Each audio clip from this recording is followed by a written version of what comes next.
Hi friends, நான் இன்றைக்கி இந்த வீடியோவில் நான் வீட்டில் பண்ண குட்டி குட்டி விஷயங்களை உங்களோட ஷேர் பண்ண போகிறேன். ஃப்ரெண்ட்ஸ், இன்னும் நீங்கள் என்னோட சேனலை சப்ஸ்கிரைப் பண்ணலன்னா வீடியோ பார்க்கறதுக்கு முன்னாடி சப்ஸ்கிரைப் பண்ணிவிட்டு ஆளுங்கிற பெல் பட்டனை ப்ரெஸ் பண்ணிவிடுங்க. நம்ம வீட்டில் இந்த மாதிரி சீமாறு புதுசாக இருக்கும்போதே இந்த ஹேண்டில் வந்து லூஸ் ஆகிடும். அது பார்த்தீங்கன்னா கூட்டும்போது தொப்புன்னு விழுந்து பயங்கர டிஸ்டர்பன்ஸாக இருக்கும். அந்த மாதிரி இருக்கும்போது நீங்கள் அதை நம்ம என்ன தான் டேப் போட்டு சுற்றினாலும் கயிறு வச்சு கட்டினாலும் அது நிற்கவே நிற்காது. இப்போ ஸ்டவ் ஆன் பண்ணி நம்ம தீயை சன்னமாக வச்சுட்டு இந்த சீமாத்தோட ஹேண்டிலை வந்து நம்ம இதில் காட்டி கையால் தயவு செஞ்சு அமுக்கி விட்டுறாது.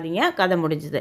நம்ம துணியால் இப்படி நல்லா பிடிச்சி விட்டோம்னா நல்லா ஸ்ட்ராங்காக போய் ஒட்டிக்கும். இந்த மாதிரி செய்மாறு உங்கள் வீட்டில் இருந்ததுன்னா கண்டிப்பாக நீங்கள் ட்ரை பண்ணி பாருங்கள். அதே மாதிரி நம்ம வீட்டில் தோசைக்கல்லுக்கு எண்ணெய் தடவுறது இந்த மாதிரி நம்ம கடையில் வாங்கியிருப்போம். இது கொஞ்ச நாளில் பார்த்திங்கன்னா இந்த துணி வந்து தேஞ்சு பிஞ்சு கீழே விழுந்துடும். நான் நாக்பூரில் இருந்தப்போ ஹவுஸ் ஓனர் வீட்டில் கார்பெண்டிங் ஒர்க்கு நடந்துட்டு இருந்துச்சு. ஸோ அந்த கார்பெண்டர்கிட்ட இதை கொடுத்து இதில் ஒரு சின்ன பின்னு மட்டும் எனக்கு அடிச்சு கொடுங்கன்னு சொல்லி வாங்கிட்டு வந்துட்டேன். நம்ம தோசைக்கல்லில் வெங்காயம் தேய்க்கும் போது வெறும் கையால் பிடிச்சி தேய்க்கிறத விட இதில் குத்தி விட்டு தேய்க்கும் போது ரொம்ப சூப்பராக இருக்கும். தோசையும் ஊற்றினா அவ்வளோ சூப்பராக வரும். ட்ரை பண்ணி பாருங்கள். அதுக்கப்புறம் நம்மள்ட்ட இந்த மாதிரி ஸ்டாண்டு இல்லை இதே மாதிரி வேறு ஸ்டாண்டு வச்சுருந்தாலும் அது கீழே ஒரு சில நேரங்களில் நொடிக்கும். ஸோ அந்த மாதிரி டைமில் நம்ம இந்த பேனாவோட வேஸ்ட் பேனாவோட அடியில் இருக்கிற குப்பி இருக்குது பார்த்தீங்களா, அதை எடுத்து நீங்கள் உள்ளே கொஞ்சமாக அந்த ஹைட்டுக்கு தகுந்த மாதிரி பேப்பரோ துணியாக வச்சுட்டு ஃபெவிக்விக் உள்ளே வச்சுட்டு இதில் சொருகி விட்டுட்டிங்கன்னா கடைசி வரைக்கும் குஷன் மாதிரி அழகாக போய் பதிஞ்சுக்கும். நகர்த்துறதுக்கும் ரொம்ப நல்லாயிருக்கும். நெக்ஸ்ட் என்னென்னு பார்த்தீங்களா, இந்த ஸ்டவ்வில் பிளாக் கலர் கீழே பாட்டம் இருக்குது பார்த்தீங்களா, அது வந்து என்னோட பழைய ஸ்டவ்வில் பார்த்தீங்கன்னா கரையாக போயிடும். கீழே பார்த்தீங்கன்னா அப்படியே ஃபுல்லாக பிளாக்காக அது பதிஞ்ச இடம்லாம் அப்படி இருக்கும். பட் இதில் கிடையாது. இருந்தாலும் அந்த மாதிரி இருக்கும்போது நீங்கள் அந்த மாதிரி ஒரு வேளை உங்களுக்கு இருந்துச்சுன்னா நீங்கள் இந்த வாட்டர் கேன் மூடி இருக்குது பார்த்தீங்களா, இதை அழகாக கட் பண்ணி 4 இதுலேயும் நீங்கள் இதுக்கு அடியில் வச்சுக்கிட்டா நல்லா நகர்த்துறதுக்கும் ஈஸியாக இருக்கும். கீழே உங்களுக்கு கரையும் படாது. ஃபஸ்ட்டு பார்த்தீங்கன்னா இந்த மாதிரி பாத்திரம் வைக்கிற ஸ்டாண்டு நீங்கள் வச்சுருந்தீங்கன்னா இந்த மாதிரி கேப்லலாம் பச்சை உருண்டையோ இல்லை பத்தியோ போட்டு வச்சுட்டு அதுக்கப்புறம் நீங்கள் ஸ்டாண்டு மாட்டிட்டிங்கன்னா எந்த காலத்துலேயும் உங்களுக்கு குட்டி குட்டி கருப்பாம்பூச்சி தொலை இருக்கவே இருக்காது. நெக்ஸ்ட்டு பார்த்தீங்கன்னா நம்ம இட்லி பொடிக்கு கருப்பு உளுந்து வறுக்கும்போது கருப்பு உளுந்து கருப்பாக இருக்கிறதுனால நமக்கு எந்த அளவுக்கு அது வறுக்குதுன்னு தெரியாமல் நல்லா கருக விட்டுருவோம். ஸோ அதோட 4 வெள்ளை உளுந்து சேர்த்து நம்ம வறுக்கும்போது அந்த வெள்ளை உளுந்து கலர் மாறுறதை வச்சு நம்ம கரெக்டாக வறுத்து எடுத்துக்கலாம். அதே மாதிரியே நம்ம இட்லி பொடி அரைக்கும் போது கடைசியாக 4 பச்சரிசி வறுத்து அதை குறைன்னு அரைச்சி இந்த பொடியோட மிக்ஸ் பண்ணிக்கிட்டோம்னா பொடி கடைசி வரைக்குமே நமக்கு குறைன்னு நல்ல குறுக்குறியாக இருக்கும். நெக்ஸ்ட் நம்ம வீட்டில் இந்த மாதிரி பெருங்காய டப்பா காலி ஆயிடுச்சுன்னா சின்ன பாக்ஸாக இருந்தாலே நம்ம தூக்கி போட மாட்டோம். அதில் இவ்வளோ பெரிய டப்பா நமக்கு கிடைச்சதுன்னா சும்மா விடுவோமா? ஸோ நம்ம இதில் நம்ம உப்பையோ இல்லாட்டி நம்ம பெப்பர் பவுடரோ இதை யூஸ் பண்ணும்போது ரொம்ப சூப்பராக இருக்கும். நான் வந்து இதில் பவுடர் சால்ட்டு தான் வச்சுக்க போகிறேன். நம்ம இதில் சால்ட்டு வைக்கும்போது பார்த்திங்கன்னா கொஞ்சம் நாளில் உள்ளாராது கசன்னு ஆகிட்டு நம்ம கொட்டும்போது ஆம்லேட் போடும்போது நம்ம இப்படி கொட்டுவோம் இல்லையா, அது இப்போ வந்து கொத்தாக அது வந்து கசன்னு வந்து விழும்.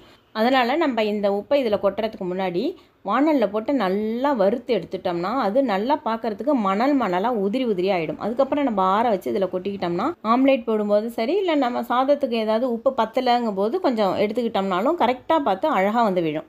இப்போ இதை நல்லா ஆற வச்சுட்டு அதுக்கப்புறமா நம்ம இந்த டப்பாவில் கொட்டி வச்சுக்கிட்டோம்னா நமக்கு ரொம்ப சூப்பராக இதை யூஸ் பண்ணுறதுக்கு நல்லாயிருக்கும். இதில் போடுறதுக்காகன்னு இல்லை, நான் பொதுவாகவே கல்லுப்பையும் சரி இந்த உப்பையும் சரி நல்லா வறுத்துட்டு தான் யூஸ் பண்ணுவேன். நம்ம வீட்டில் இந்த மாதிரி மொபைல் வாங்கும்போது இந்த பாக்ஸில் மொபைலுக்கு சேஃபாக இருக்கணுங்கிறதுக்காக ஒரு ஒயிட் கலரில் ஸ்பாஞ்ச் மாதிரி ஒரு ஷீட் வந்திருக்கும். இந்த மாதிரி இவ்வளோ நாள் நம்ம அதை தேவையில்லைன்னு தூக்கி போட்டிருப்போம். இனிமேல் அந்த மாதிரி தூக்கி போட வேண்டாம்.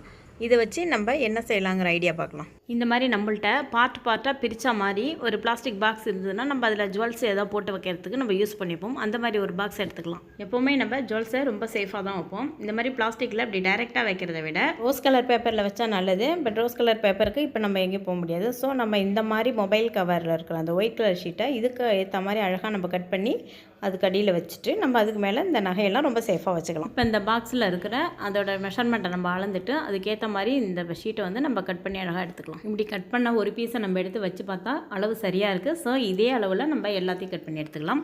ஆனால் இந்த லாஸ்ட்டும் அந்த லாஸ்ட்டில் இருக்கிற பாக்ஸ் மட்டும் கொஞ்சம் அளவு கம்மியாக இருக்கும். மிச்சம் எல்லாம் ஒரே சைஸ் தான். ஸோ எல்லாத்தையும் நம்ம ஒரே மாதிரி கட் பண்ணி எடுத்துக்கலாம். இப்போ பார்த்தீங்கன்னா நம்ம எல்லாத்தையும் ஒரே சைஸில் அழகாக கட் பண்ணி எடுத்துச்சு. இப்போ நம்ம கட் பண்ண எல்லா பீஸையும் இந்த பாக்ஸில் ஒவ்வொரு பார்ட்னையும் வச்சு அப்படியே அமுக்கி விட்டோம்னா அழகாக போய் கீழே செட் ஆகிடும். லாஸ்ட்டில் இருக்கிற பாக்ஸ் மட்டும் கொஞ்சம் சின்னதாக இருக்கிறதுனால அந்த மிச்சம் மீறினதை வச்சு நம்ம அதில் அடைச்சிக்கலாம். இந்த ஒயிட் ஷீட்டில் இவ்வளோ தான் வந்துச்சு. நம்ம இதே மாதிரி நம்ம ட்ரெஸ்ஸுக்கு இடையிலலாம் நமக்கு ஸ்பாட்ச் மாதிரி வச்சு கொடுத்துருப்பாங்க இல்லையா, அந்த சீட்லேயும் நம்ம இது மாதிரி கட் பண்ணி வைக்கலாம். ஆனால் அது வந்து ரொம்ப சாஃப்டாக இருக்கும். இது பார்த்திங்கன்னா நல்லா ஸ்ட்ராங்காக இருக்கும். இப்போ நம்ம இதுக்கு மேலே நம்மளோட ஜுவல்ஸ் வைக்கும்போது ரொம்ப சேஃபாக இருக்கிற மாதிரி இருக்கும். நம்ம தோடாக இருக்கட்டும், மோதிரமாக இருக்கட்டும், செயினாக இருக்கட்டும், எது வேணாலும் நம்ம வச்சுக்கலாம். இதே நம்ம கல் வச்ச தோடு, கல் வச்ச மோதிரம் அதை வந்து பிளாஸ்டிக்கில் டைரெக்டாக போடும்போது அது கொஞ்சம் டச் ஆகிற மாதிரி இருக்கும் இல்லையா. இதே இந்த ஸ்பாஞ்ச் மேலே நம்ம வைக்கும்போது நகைக்கடையில் கொடுப்பாங்க இல்லையா, வெல்வெட் வச்சு நமக்கு அந்த பாக்ஸ் உள்ளார அதே மாதிரி ஒரு ஃபீல் ஆகும். ரொம்ப சூப்பராக இருக்கும். நம்ம இந்த மாதிரி பாக்ஸ் தானே இல்லை, நமக்கு தனித்தனியான பாக்ஸாக இருந்தாலும் அதுலேயும் கட் பண்ணி வச்சுக்கலாம். அவ்வளோதான் ஃப்ரெண்ட்ஸ். இந்த வீடியோ உங்களுக்கு பிடிச்சிருந்தா சப்ஸ்கிரைப் பண்ணுங்கள், லைக் பண்ணுங்கள், உங்கள் ஃப்ரெண்ட்ஸ் அண்ட் ஃபேமிலிஸ்க்கு ஷேர் பண்ணுங்கள். தேங்க்ஸ் ஃபார் வாட்சிங்.